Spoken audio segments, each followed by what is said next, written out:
I think fashion and sports have always kind of run very closely together. So I think rugby is an increasingly popular sport. So obviously fashion's going to kind of come over and they're going to sort of join together.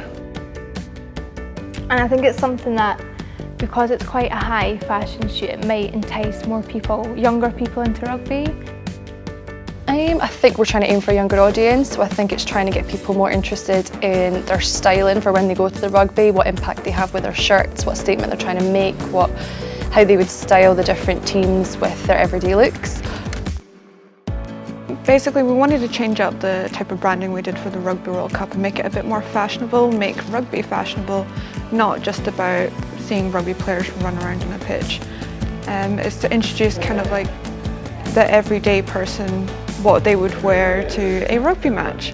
So basically making the fans centre stage. It should bring hopefully a younger audience into it, because a lot younger people are more into fashion, into their makeup, so that might appeal in a younger audience into doing such. It's a bit of a costume, isn't it? It's a bit fancy dress. If you're going to wear USA, you'd want to prep it up a little bit, get your aviators on. If you're wearing England, you might want to make it a bit more heritage with a tweed blazer. It's about playing with the look and playing with the stereotypes.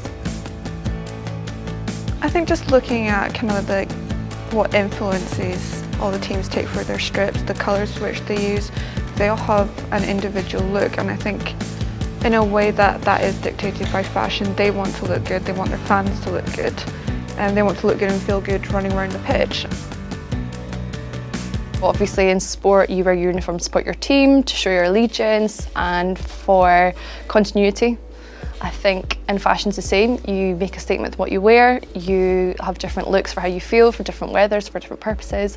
So I feel like that always brings it together. Plus there's that whole comfortability, is that most people these days, we don't have the fashion looks we had 50 years ago. Sportswear is a massive influence on everyday fashion. So it makes sense to tie it together.